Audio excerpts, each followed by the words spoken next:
në këtë edicion do të ndihni. Punimet të cilat ende nuk kanë përfunduar në rrugën Gaspër Karaçi dhe mungesa sinjalistikës, po janë shkaktar të aksidenteve jo vetëm për njerëz, por edhe për kafsh.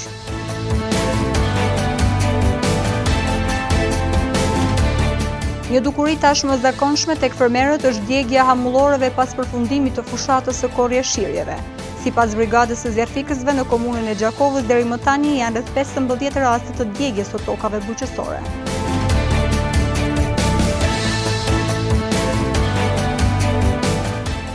Dallëndyshja kërcimeve nga ura fshet arriti të bëhet kampioni shumë fesht Vedat Krasniqi. Mirëmbrëma, po fillojmë edicionin e lajmeve qendrore këtu në televizionin Syri. Mungesa sinjalistikës, mungesa ndriçimit publik dhe ajo kapakëve të pusetave në rrugën Gaspër Karaçi, e njohur si tranziti i ri në dalje për Prizren, po bëjnë që brenda javës të ndodhin disa aksidente. Punimet të cilat ende nuk kanë përfunduar në këtë rrugë, po janë shkaktar të aksidenteve jo vetëm për njerëz, por edhe për kafsh. Ishte qershori i vitit 2019 që kur filluan punimet për demolimin e urës në rrugën Gaspër Karaçi, gjithsesi tek rreth rrotullimi në dalje për Prizren. U bën 2 vite që kjo rrugë është asfaltuar, që nga ajo kohë në këtë pjesë të qytetit të Gjakovës janë duke u kryer punime në infrastrukturë. Konkretisht, asfaltimi dhe zgjerimi i kësaj rruge ka filluar nga rreth rrotullimi dhe ka vazhduar vetëm 2 kilometra larg prej këto. Por sot pas më shumë se 2 vitesh, këto punime ende nuk kanë përfunduar në tërësi. Ajo që të bie në sy teksa qarkullon në këtë rrugë, siç është e njohur ndryshe dhe si tranziti i ri në dalje për Prizren, është mungesa sinjalistikës. E një gjë e tillë ka bërë që brenda javës të ndodhin disa aksidente. Këto aksidente trafiku kanë lënë edhe gjurmë që mund të jenë të rrezikshme për veturat që kalojnë këndej. Dihet se kjo rrugë është e mbi populluar, sidomos në sezonën e verës, kur bashkëdhetarët vinë për të kaluar pushimet në vendlindje dhe fluksi pjesëmarrësve në trafik është dukshëm më i madh. Këtu mungon shënjëzimi horizontal dhe aj vertikal, e po ashtu ka edhe mungesë të ndriçimit publik. Edhe pse projekti nuk ka përfunduar ende, këtu do të ishte mirë që të vendoseshin disa shenja të përkohshme në mënyrë që të shmangen aksidentet apo dhe rreziqet eventuale. Përveç sinjalistikës, një tjetër dukuri shqetësuese këtu është edhe mungesa kapakëve të pusetave. Viktime tyre mbrëm është bërë një kal, i cili teksa po lëvizte ai ka rënë në puset.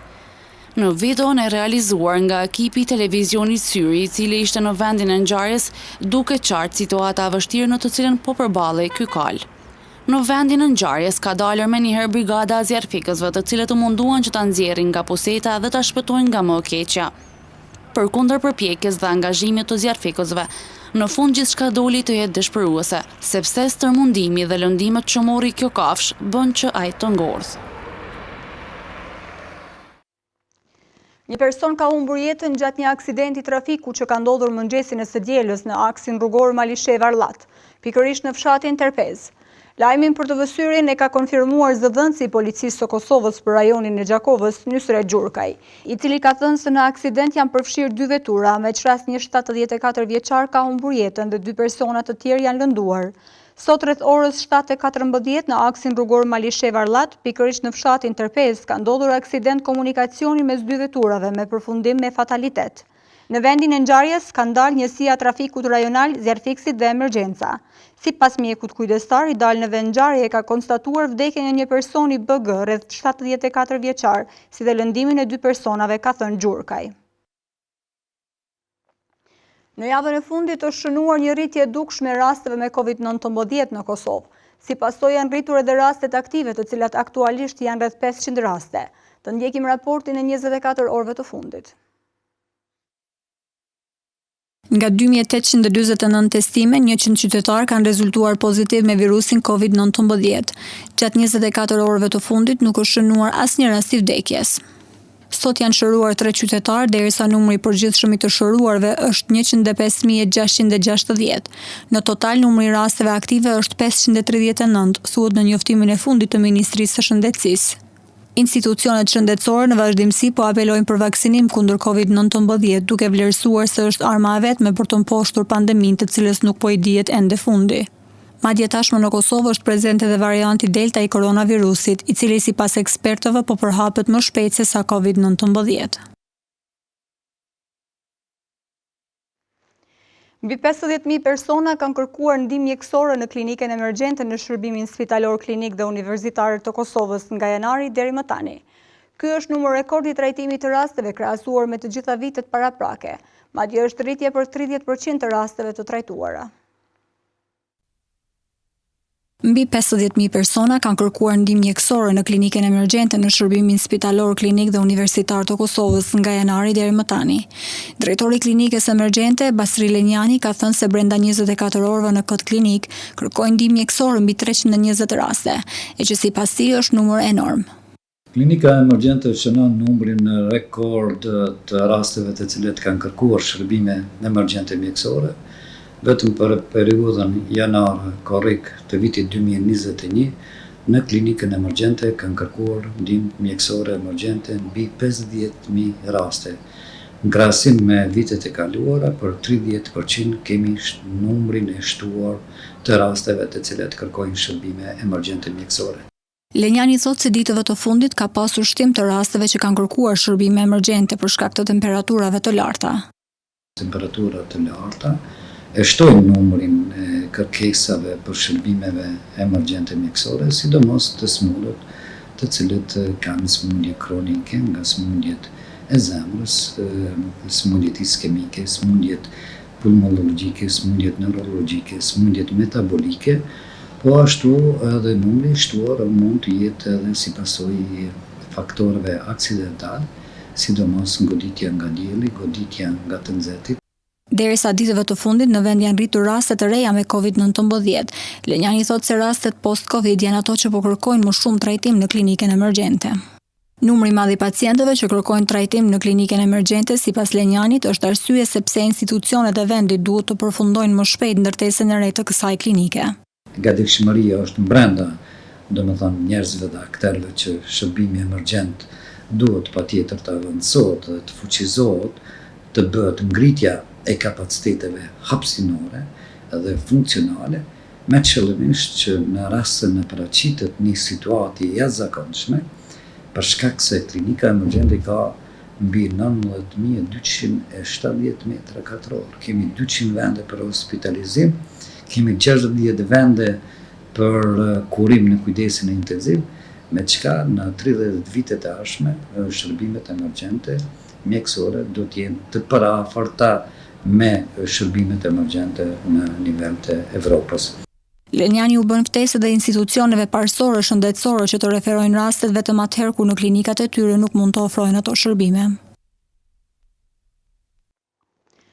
Një dukuri tashmë zakonshme tek fermerët është djegja hamulloreve pas përfundimit të fushatës së korrjeshirjeve. Dëmet që shkaktohen me djegjen e kashtës së mbetur janë të rrezikshme dhe mund të shkaktojnë përhapje të pakontrolluar të zjarrit.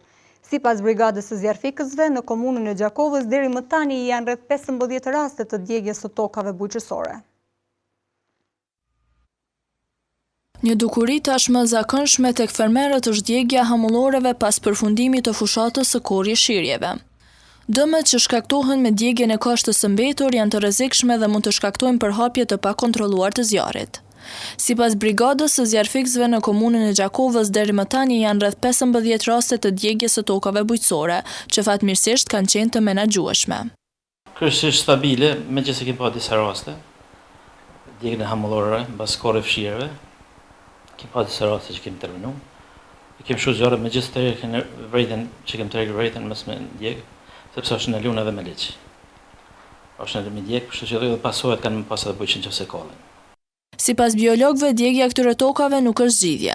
Fermerët e bëjnë një veprim të tillë për të pastruar arën, por sipas biologut Salim Aliçi ka alternativa të tjera që janë më efektive dhe më pak të rrezikshme. Unë si biolog kisha me thonë që është lavrimi ose përpunimi me mjete agroteknike, mënyrë që të përgatitet ajo hapësirë, pra e cila është e planifikuar për kultivimin e ndonjë farë ose ndonjë mbjellje të vonshme vjeshtore. Pra, kurse si, ndezja nuk është metodë preventiv e pastrimit ose e zhdukjes së barnave të këqija pas korrjes. Edhe nga Drejtoria për Bujqësi, Pylltari dhe Zhvillim Rural thonë se zjarri është armiku kryesor i tokës, andaj apelojnë tek fermerët për kujdes, pasi që dëmi që i shkaktohet tokës është i pariparueshëm.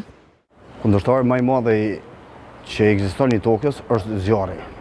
zjarri, kemi dy mënyra të zjarrit, të cilat janë afat shkurt dhe afat gjatë. Afat shkurt është deri e cila depërton deri në disa milimetra në thellësitë të tokës, ndërsa afat gjatë është ajo e cila shkatron depërton në thellësitë të mëdha të tokës. Në çdo moment kur depërton në thellësitë të mëdha të tokës, atëherë materiat ushqyese që janë biologjike, vetit biologjike, fizike dhe kimike vjen deri te shkatrimi aty. Po dëshiroj që fermerët që të mos ndezin zjarr nëpër fusha pjellore, sepse është shumë problem deri te regjenerimi i strukturës së tokës. Ditë më parë edhe nga Ministria e Bujqësisë kanë bërë thirrje që të mos digjen hamullorët, sepse sipas këtij dikasteri fermerët poshtë që shkaktojnë ndotje të ambientit, njëherë shkatrojnë mikroflorën dhe mikrofaunën e tokës.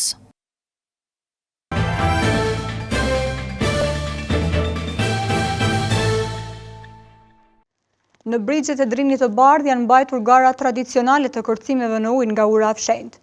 Dallëndyshja e edicionit të si vjetëm arriti të bëhet kampioni i shumë fesht Vedat Krasniqi.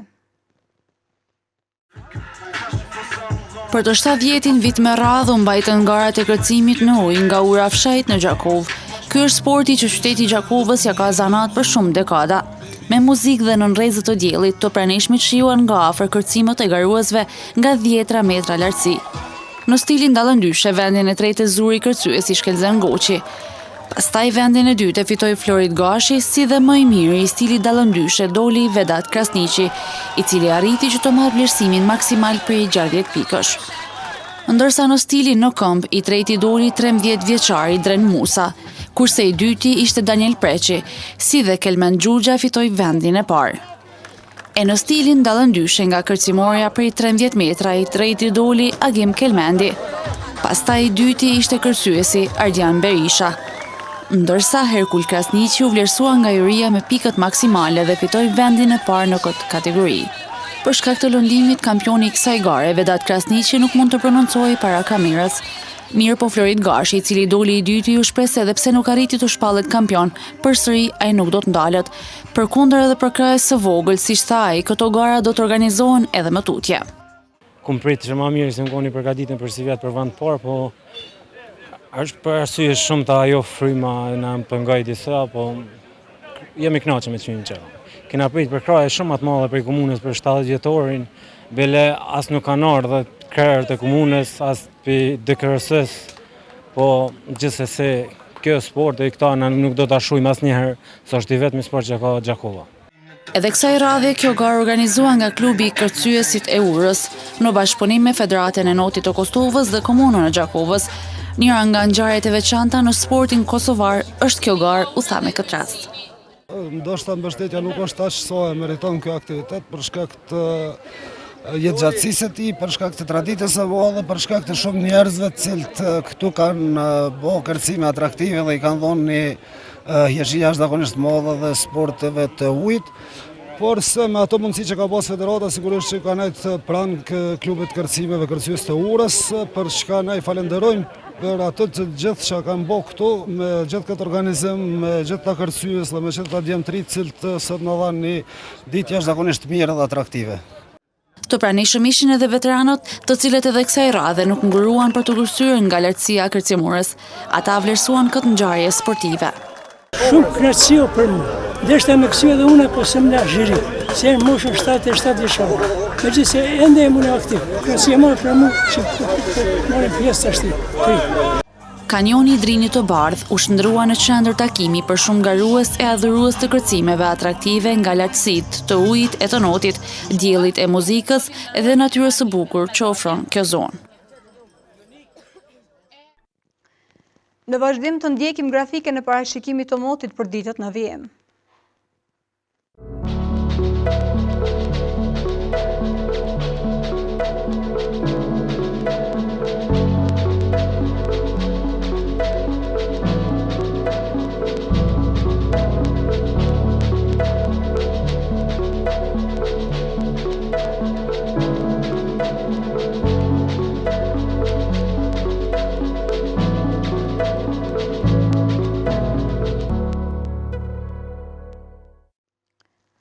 Para se të ndahemi, të ndjekim edhe njëherë disa nga informacionet kryesore të këtij edicioni.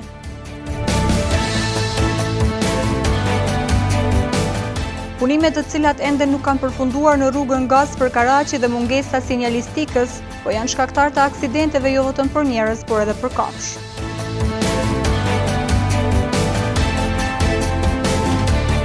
Një dukuri tashmë zakonshme tek fermerët është djegja hamulloreve pas përfundimit të fushatës së korrjeshirjeve. Sipas brigadës së zjarfikësve në komunën e Gjakovës deri më tani janë rreth 15 raste të djegjes së tokave bujqësore.